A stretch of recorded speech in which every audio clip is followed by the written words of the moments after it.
Hi friends, कैसे हैं आप लोग? और सब बढ़िया? तो पिछले वीडियो में हम लोगों ने कंप्लीटिंग द स्क्वायर शायद कर लिया था।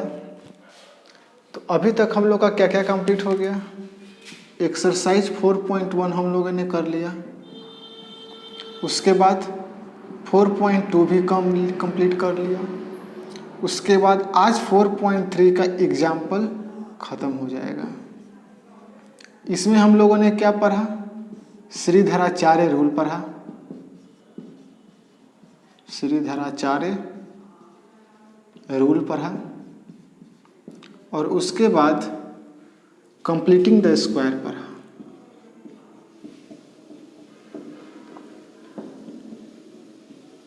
सबसे अच्छा टॉपिक आपका अभी तक ये था। उसके बाद इस पर आए थे। तो आज हम लोग श्रीधराचार्य रूल का एप्लीकेशन समझेंगे और उसके बेस पर इन सारे क्वेश्चन को करने का कोशिश करेंगे। ठीक है, तो चलिए स्टार्ट करते हैं, ख़त्म करते हैं इसको। चलिए, तो पहला क्वेश्चन है, कोशिश कीजिएगा कि एनसीईआरटी का बुक आप अपने सामने रखें ताकि आपको और अच्छा से समझ में आए। चलिए, पहला नंबर क्वेश्चन कह रहा है कि find to consecutive odd positive integer, यानी दो पॉजिटिव इंटीजर निकालना है जो ऑड होगा, यानी कि ऑड पॉजिटिव इंटीजर्स निकालना है। समझिए, मान लेते हैं कि एक 2 है, ये तो इवन हो जाएगा। एक 3 है तो दूसरा क्या हो जाएगा? 5, फिर 7। तो अगर आप x ले रहे हैं तो ये वैल्यू क्या आ जाएगा? x+2 और ये x+4, तभी ना 3 4 7 3 2 5। यानी जब भी या इवन, ये ऑड का बात कर रहे हैं, कंफ्यूज नहीं होना है। या जब भी इवन का भी बात हो तो जैसे 1 लिए तो क्या लेंगे? 2 लेंगे तो 4 लेंगे तो 6 लेंगे। तो अगर ये x तो ये x+2 और ये x+4। बहुत लोगों को कन्फ्यूजन रहता है कि जब ऑड का बात करेगा तो x ले लेंगे, x+1 ले लेंगे, x+3 ले लेंगे। नहीं, क्योंकि मान लेते हैं अगर ये वैल्यू आ गया 4 तो ये तो 5 हो जाएगा। तो ये तो पॉसिबल ही नहीं, क्योंकि सारा नंबर आपका और होना चाहिए। तो ये 3 आएगा, 5 आएगा, 7 आएगा, इवन तो आएगा नहीं। तो 3 1 क्या हो जाएगा? 4। तो जैसे ही 4 आया आपका नंबर क्या हो जाएगा? इवन हो जाएगा। और जैसे ही इवन हुआ तो समझिए कि खेल खत्म। तब बात क्लियर है कि अगर ऑड का बात करें या इवन का भी बात करें तो आपको x लेना है, x+2 लेना है, x+4 लेना है, x+6 लेना है, x+8 लेना है। मतलब जो एडिशन होगा इवन नंबर में होना चाहिए। ठीक है, चलिए, तो अब इस क्वेश्चन को सोल्व करते हैं। तो अब हम क्या लेंगे? ऑड का बात कर रहे हैं तो सबसे पहले x लेंगे और उसके बाद x+2 लेंगे। ठीक है, तो फर्स्ट नंबर भी x and second number x+2। ठीक है, सम ऑफ व्हिच स्क्वायर, तो according to the question x² plus x+2 का होल स्क्वायर 290 के बराबर है। x² a+b का होल स्क्वायर, x² प्लस 2 का होल स्क्वायर 4 और 2 गुने x गुने 2, और ये हो गया आपका 290। x² 2x² प्लस 4 और 2 दूनी 4x = 290। 2x² plus 4x plus 4 minus 290, तो 2x² प्लस 4x माइनस 286। ठीक है, 2 कॉमन निकलेगा, x² प्लस 2x माइनस 143। तो ये हो जाएगा 2 उधर जाके 0 हो जाएगा, यानी x² प्लस 2x माइनस 143 = 0। इतना समझ में आ गया? चलिए, अब इसको श्रीधराचार्य रूल के मदद से सोल्व कर देना है। ठीक है, तो ये x² प्लस 2x माइनस 144, क्योंकि ये फैक्टराइज नहीं होगा, आप कितना भी कोशिश कर लें। तो चुपचाप लगा देते हैं फार्मूला। तो d निकाल लेते हैं सबसे पहले, b square minus 4ac। b का वैल्यू, a का वैल्यू है 1, b का वैल्यू है 2 और c का वैल्यू है माइनस 143। ठीक है, तो आप इसको बस सोल्व कर देना है। बी स्क्वायर माइनस 4ac, तो b का वैल्यू 2 का स्क्वायर माइनस 4 गुणे 1 और c का वैल्यू माइनस 143। ठीक है, इसको सोल्व कीजिए, जो भी वैल्यू आएगा क्या आएगा, 2 दूनी 4, 143 गुने 4, 4 तिहाई 12, और 4 चौको 16, 1 17, 4 1 5 और ये माइनस माइनस प्लस, यानी 576। बात को समझ रहे हैं? ठीक है, तो ये 576 आया। तो अब श्रीधराचार्य रूल में हमने क्या बताया था? ठीक है, श्रीधराचार्य रूल था कि अल्फा यानी जो रूट होगा, यानी जो रूट का वैल्यू होगा x का, वो क्या आएगा, minus b plus minus under root d by 2 है। ठीक है, तो एक बार एक x का वैल्यू हो जाएगा माइनस बी, यानी b का वैल्यू कितना था 2, तो माइनस 2 प्लस d का वैल्यू अंडर रूट 576 बटा 2 और गुने a का वैल्यू 1 2, तो माइनस 2 476 किसका है, 24 का बटा 2, तो 22 बटा 2 11। उसी तरह एक बार प्लस वाला ले लेंगे, ये x1 का वैल्यू, ये x2, माइनस 2 माइनस 576 बटा 2, तो माइनस 2 माइनस 24 बटा 2, तो माइनस 26 बटा 2, यानी कि माइनस 13। यानी जो दो वैल्यू आया वो आया आपका 11 और एक माइनस 13, यानी x का आपके पास दो वैल्यू आया 11 और माइनस 13। बात को समझ गए? तो निगेटिव तो पॉसिबल नहीं होगा। ठीक है, निगेटिव पॉसिबल नहीं होगा, तो x का जो वैल्यू होगा वो 11 होगा। तो जो फर्स्ट नंबर होगा वो 11, तो सेकेंड नंबर क्या हो जाएगा, 11 प्लस 2 13। बात को समझ गए? कोई दिक्कत? पहला नंबर x, दूसरा x प्लस 2, x का स्क्वायर प्लस x प्लस 2 का होल स्क्वायर, इसको फार्मूला पर तोड़ दिए और फिर एक इक्वेशन मिल गया, और इस इक्वेशन में a का वैल्यू 1, b का वैल्यू 2, c का वैल्यू माइनस 143 आया। ठीक है, d का वैल्यू निकाल दिए, b square minus 4ac, b का वैल्यू जो था पुट कर दिए। अब पुट करने के बाद सोल्व कर दिए, कुछ करना नहीं था। बात को समझ रहे हैं आप लोग? चलिए, बहुत बढ़िया, पहला नंबर क्वेश्चन सोल्व हो चुका है, नोट कर लीजिए। चलिए हम मिटाते हैं।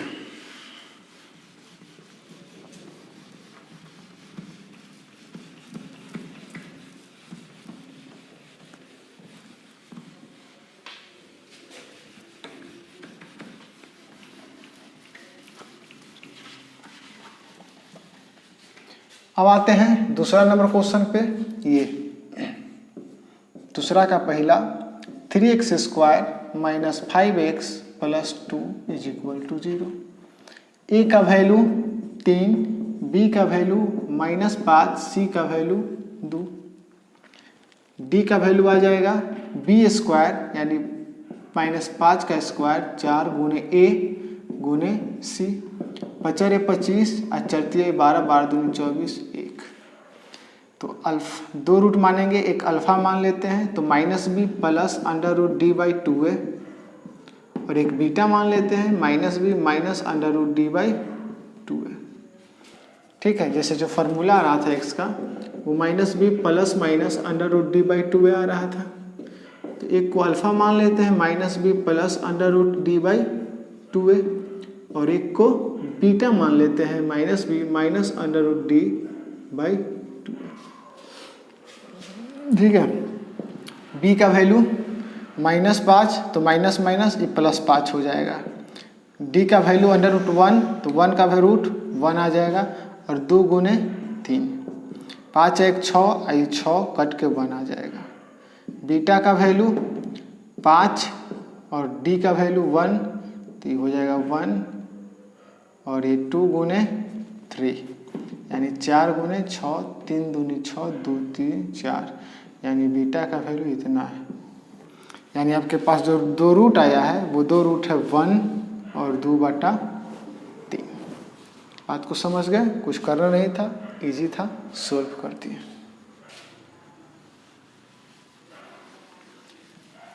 अगर आप वीडियो नोट नहीं कर पा रहे होंगे लाइव में, मतलब रिकॉर्डिंग वीडियो में, तो आप पॉज कर दीजिएगा वीडियो को और तब सोल्व कीजिएगा। और सबसे पहले जब हम बनाएं उससे पहले आप वीडियो को पॉज करके सोल्व करने का कोशिश कीजिएगा, तो ज़्यादा बढ़िया रहेगा। ठीक है, एक क्वेश्चन हम सेकेंड नंबर छोड़ते हैं, थर्ड हम बनाते हैं। सेकेंड आप अपने से बनाने का कोशिश कीजिएगा। चलिए थर्ड नंबर देखते हैं। 2x² minus 2√2x plus 1 is equal to 0। ठीक है, ए का वैल्यू 2, बी का वैल्यू माइनस 2√2 और सी का वैल्यू 1। डी निकालना है, b² माइनस 4ac, बी का वैल्यू माइनस 2√2 का स्क्वायर, 4 गुने 2 गुने 1, 2 दूनी 4 और 4 दूनी 8 और माइनस पॉजिटिव हो जाएगा, 4 दूनी 8 0।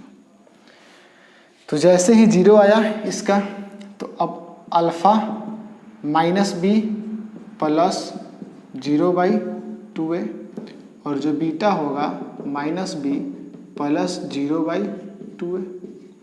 ठीक है, तो यानी कि हर एक केस में अल्फ़ा का जो वैल्यू आएगा -b/2a और बीटा भी आएगा -b/2a, यानी दोनों सेम हो जाएगा।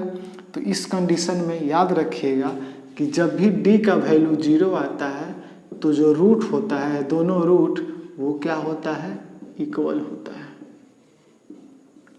यानी d जब 0 होगा तो रूट क्या होगा, आपस में इक्वल, जो आप अपने सामने देख रहे हैं, क्योंकि ये 0 हो गया, इसी कारण चेंज हो रहा था। तो अब कोई भी रूट निकालना है तो रूट लिख के और क्या करते हैं, b का वैल्यू डाल देते हैं। तो माइनस 2√2 और 2 गुने 2, तो ये हो जाएगा 2√2 और ये हो जाएगा 4, 2 दूनी 4 और √2 कट गया, 1/√2 इसका 2 जो है रूट बन गया। ये देखिए √2 कैसे काटा है, ये 2 जो बना होगा 2 √2 से बना होगा, 1 √2 और 1 √2, तो 1 √2 काटे थे, 1 बच गया, उसी को हमने लिख दिया। बात को समझ गए? यहाँ से एक चीज़ ये ध्यान रखिएगा कि जब भी d का वैल्यू 0 आता है, यानी ax² plus bx plus c is equal to 0 होगा और d का वैल्यू 0 आएगा तो उसका जो रूट होगा दोनों आपस में इक्वल होगा। तो कोई एक रूट निकाल लीजिए, वही दोनों का रूट का वैल्यू होगा। बात को समझ गए? बहुत बढ़िया। और नहीं समझे तो और बढ़िया। चलिए इसको मिटाते हैं।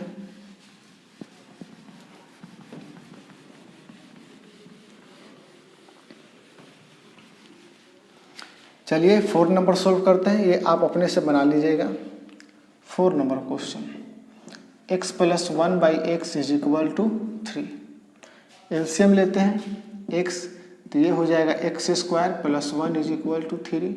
उधर भेजते हैं, ये हो जाएगा 3x, तो x² plus 1 minus 3x is equal to 0, तो x² minus 3x plus 1 is equal to 0। A का वैल्यू 1, बी का वैल्यू -3 और सी का वैल्यू 1।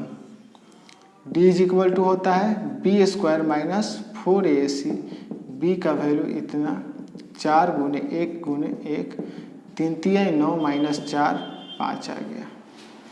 अल्फ़ा निकालना है और बीटा निकालना है, तो अल्फ़ा हो जाएगा -b प्लस √d/2a और जो बीटा हो जाएगा वो -b माइनस √d/2a। ठीक है, अब इसको सोल्व करने की कोशिश करते हैं। तो जो अल्फ़ा का वैल्यू आएगा -b यानी -3 और √d का वैल्यू कितना आया है 5, तो √5 और 2 गुने a का वैल्यू कितना है, a का वैल्यू 1।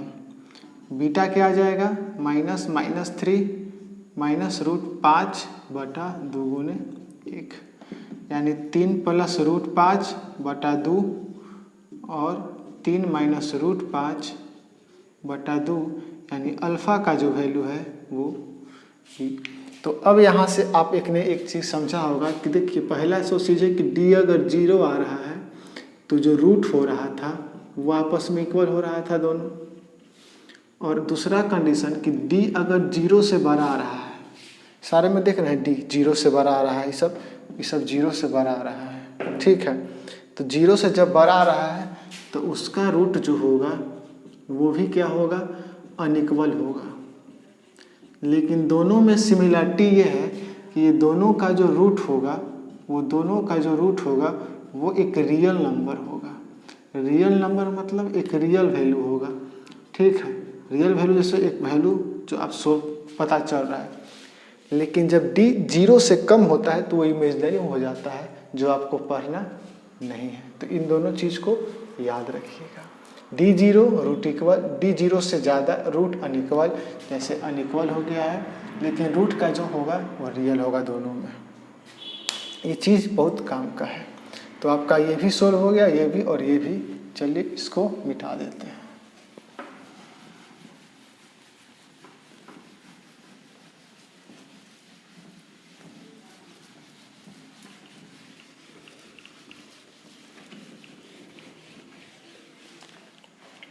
चलिए 5 नंबर देखते हैं।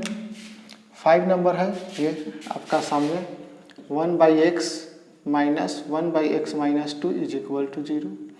एलसीएम ले लेते हैं, x माइनस 2, तो यहाँ बच जाएगा x माइनस 2 माइनस यहाँ x इज इक्वल टू 0।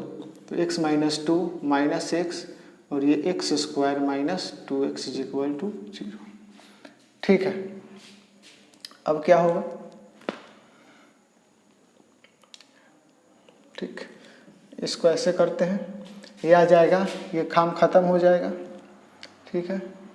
तो ये भी ख़त्म हो जाएगा।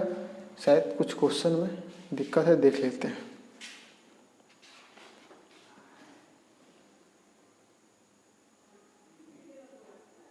हाँ, क्वेश्चन में कुछ गलती था, वही कहें, यहाँ पर 3 था, यहाँ पर 3 होगा क्योंकि दोनों सब 0 हो जा रहा था। चलिए, तो ये हो गया आपका -2 और ये x square minus 2x is equal to 3। उधर कर देते हैं cross multiplication, 3x square minus 6x, इस तरफ उधर लेके चल जाते हैं, 3x square minus 6x plus 2 is equal to 0। इसको उधर लेके चले गए हैं, ठीक है। अब a का जो वैल्यू आया वो 3, b का वैल्यू -6 और c का वैल्यू 2 आ गया। बात को समझे, एलसीएम ले लिए, यहाँ x प्रेजेंट था, ये नहीं था, उतार दिए, माइनस ये प्रेजेंट था, ये नहीं, इसको उतार दिए, इसको ब्रैकेट को हटा दिए और यहाँ पर सोल्व कर दिए, यहाँ पर 3 कर दीजिएगा क्वेश्चन में। अब d निकाल लीजिए, तो b square minus 4ac, b का वैल्यू -6 का स्क्वायर माइनस 4 गुने 3 गुने 2, 6 36 36, 4 12, अब 12 दूनी 24, यानी कि 12 0 से ज़्यादा हो रहा है, यानी जो रूट होगा वो क्या होगा, रियल एंड अनइक्वल होगा। अभी बताएं, ठीक है। तो एक अल्फ़ा निकालते हैं, तो -b, तो -b प्लस √12 बटा 2 गुने 3 और बीटा वैल्यू हो जाएगा -6 प्लस √2 और 2 गुने 3, ठीक है। अल्फ़ा का जो वैल्यू आ जाएगा माइनस माइनस प्लस यानी 6 प्लस √12 बटा 6 और बीटा जो आ जाएगा वो भी 6 माइनस √2 12 बटा 6। तो क्या कर सकते हैं, 6 और 4 × 12, 2 रूट 3 बटा 6, 6 माइनस 2 रूट 3 बटा 6। यहाँ से 2 कॉमन ले लेते हैं, तो 3 प्लस √3 बटा 6, 2 × 6 कट जाएगा और यहाँ पर 2 कॉमन लेते हैं, 3 माइनस √3 बटा 6, 2 × 6 कट गया। अभी भी कॉमन निकल सकता है √3, तो यहाँ बच जाएगा √3 और +1 और यहाँ 3 और ये √3 कॉमन लेंगे तो √3 और -1 और √3 कट जाएगा तो बच जाएगा √3 + 1 बटा √3 और इसका वैल्यू आ जाएगा √3 - 1 बटा √3। यानी जो अल्फ़ा का वैल्यू आया है वो इतना आया है और जो बीटा का वैल्यू आया है वो इतना आया है। ये अल्फ़ा, ये अल्फ़ा, ये अल्फ़ा। बात को समझ गए? इजी था, कोई दिक्कत नहीं होना चाहिए। समझा देते हैं, यहाँ तक था। इसको क्रॉस मल्टीप्लिकेशन किए, ठीक है, सबको एक तरफ लिया, ए का वैल्यू आ गया, डी का वैल्यू हमने निकाल लिया, -b प्लस और -b प्लस टी यहाँ पर पुट कर दिया और इसको सॉल्व कर दिया। कहीं किसी को दिक्कत नहीं होना चाहिए, ठीक है। बहुत प्यारा सा क्वेश्चन था हमारे सामने। अब हमारा बस एक क्वेश्चन बचा है, सारे क्वेश्चन को हमने सोल्व कर लिया।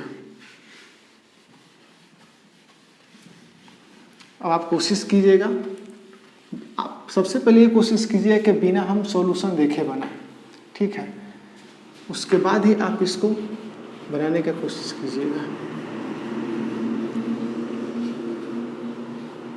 झूठ मूठ का पहले सॉल्यूशन अगर आप देख लेते हैं तो कोई फ़ायदा नहीं करेगा।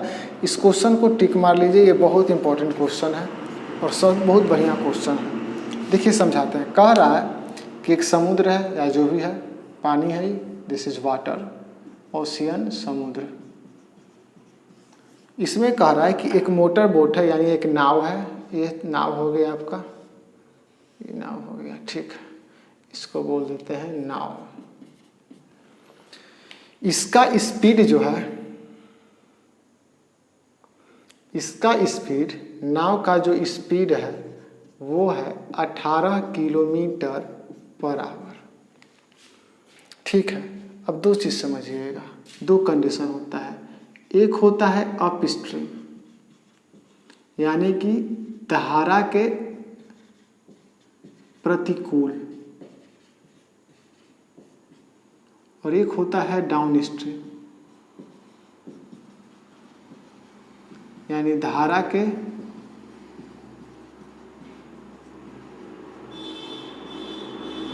अनुकूल, ठीक है।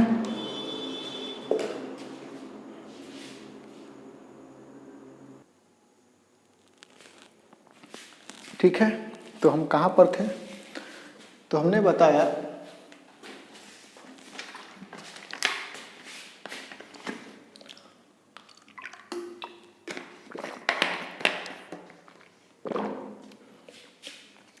कि दो टॉपिक होता है, एक होता है अप स्ट्रीम, एक होता है डाउन स्ट्रीम।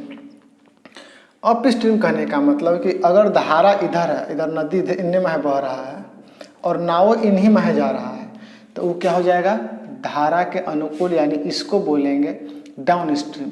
तो जैसे अगर आप साइकिल चला रहे हैं और पीठ पर के हवा है तो आपका स्पीड क्या होता है, बढ़ जाता है। जैसे अगर हवा 4 की स्पीड से चल रहा है और आप साइकिल 5 की स्पीड से चला रहे हैं, जो साइकिल का स्पीड होगा वो 5 + 4 9 हो जाएगा।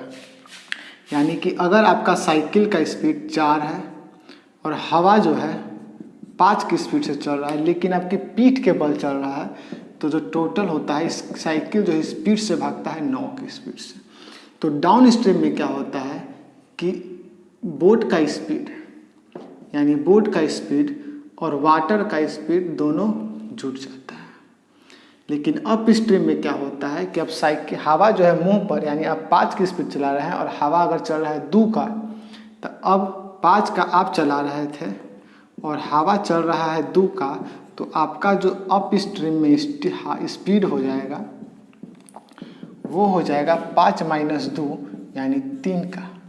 यानी यहाँ पर क्या हो जाता है, बोट का स्पीड में से वाटर का स्पीड घट जाता है। इस बात को ध्यान समझें। अप स्ट्रीम कहने का मतलब है कि धारा इधर चल रहा है पानी का और नाव इधर चल रहा है। लेकिन जब डाउन स्ट्रीम होगा तो डाउन स्ट्रीम में क्या हो जाएगा, पानी भी इधर और नाव भी इधर, ठीक है, कोई दिक्कत नहीं। मेन यही कंसेप्ट था, बस लगा देते हैं। तो चलिए, कह रहा है कि 18 किलोमीटर किसका स्पीड है, नाव का।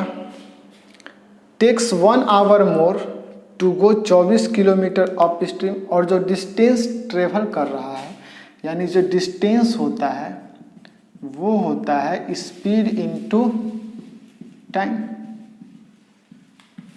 ठीक है, तो मान लेते हैं जो डाउन स्ट्रीम होगा, सबसे पहले आप लिखिए कि लेट,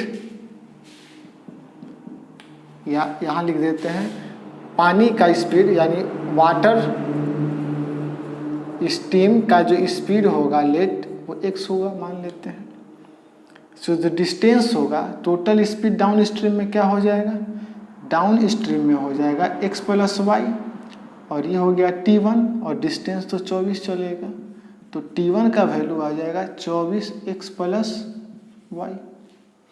उसी तरह अप स्ट्रीम में 24 लेकिन स्पीड हो जाएगा x माइनस वाई। अब बात समझिएगा, थोड़ा सा चेंज करते हैं।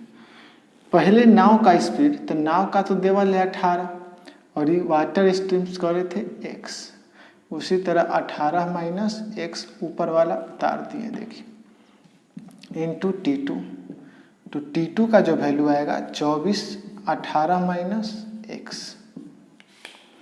अब क्या कह रहा है कि 1 घंटा ज़्यादा लगता है, ठीक है, तो अप स्ट्रीम जाने में, तो अप स्ट्रीम जाने में 1 घंटा ज़्यादा यानी कि t2 माइनस t1 का जो वैल्यू है 1 आवर है।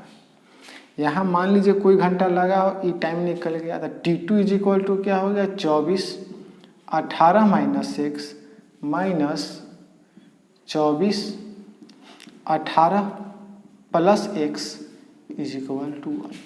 अब आपको यही सॉल्व करना है। बात को यहाँ तक समझ गए, यानी कि जब डाउन स्ट्रीम होगा तो स्पीड बोट का और पानी का जुट जाता है तो टाइम निकाल लिए, और जब अप स्ट्रीम होगा तो नाव की स्पीड में से पानी का स्पीड हम घटा देते हैं तो ये अप स्ट्रीम का निकल गया।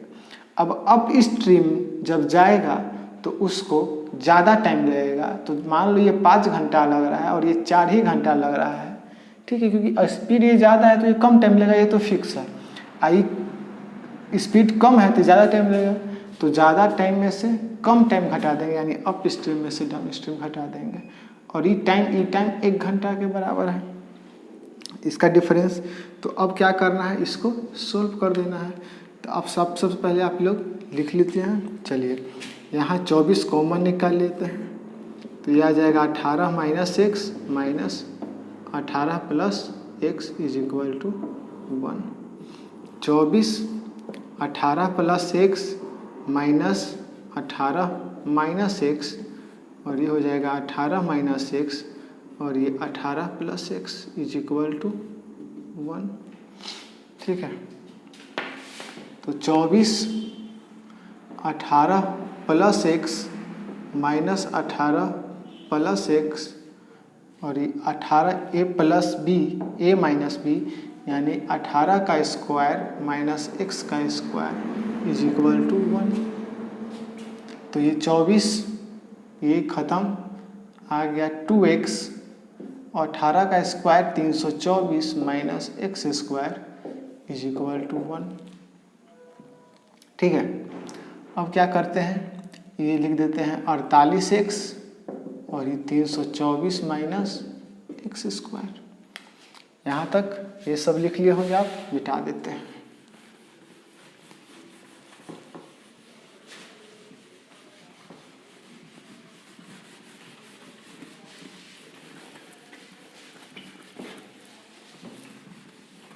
चलिए, यानी जो इक्वेशन आपका आएगा वो आएगा x square minus plus 48x minus 324 is equal to 0। अब जब ये इक्वेशन आ गया है तो आपको करना कुछ नहीं है, बस इसको सोल्व करते जाना है। ठीक है, यानी a का वैल्यू 1, b का वैल्यू 48 और c का वैल्यू माइनस 324। मैंने इन दोनों को इस तरफ लेके चला है, क्या कि दिमाग ज़्यादा लगावे से कुछ फ़ायदा है नहीं, सिंपल रखना है मैथ को। जब मैथ को जितने सिंपल रखिएगा उतने आसान रहेगा, और कोई स्टेप गायब मत कीजिएगा, क्योंकि जब भी आप एक स्टेप गायब कीजिएगा तो आपका मैथ प्रॉब्लम फंस सकता है। तो बस alpha beta minus b plus under root d by 2a। तो एक काम करते हैं, डी निकाल लेते हैं। डी निकाल लीजिए, b square minus 4ac, b का वैल्यू 48 का स्क्वायर माइनस 4 गुने 1, और सी का वैल्यू माइनस 324।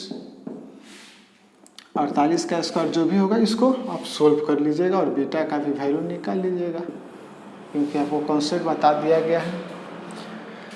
48 का स्क्वायर ये लमसम 3600 कम से कम 3600 आ रहा है, तो इसको यहाँ पर पुट कर दीजिएगा और आप क्वेश्चन को सोल्व कर लीजिएगा, बहुत आसानी रहेगा। ठीक है, मेरा काम था कॉन्सेप्ट बताना, हमने कॉन्सेप्ट बता दिया, अब इसको आप सोल्व करके तो यहीं तक अब रखते हैं, सिंपल रखते हैं। कल एक्सरसाइज 4.3 को हम ख़त्म कर लेंगे, क्योंकि ज़्यादातर कॉन्सेप्ट हो चुका है आपका, बस सिर्फ कुछ हमको क्वेश्चन बताना है। कल एक्सरसाइज करेंगे, 10-12 क्वेश्चन है, उसके बाद 4.4 होगा।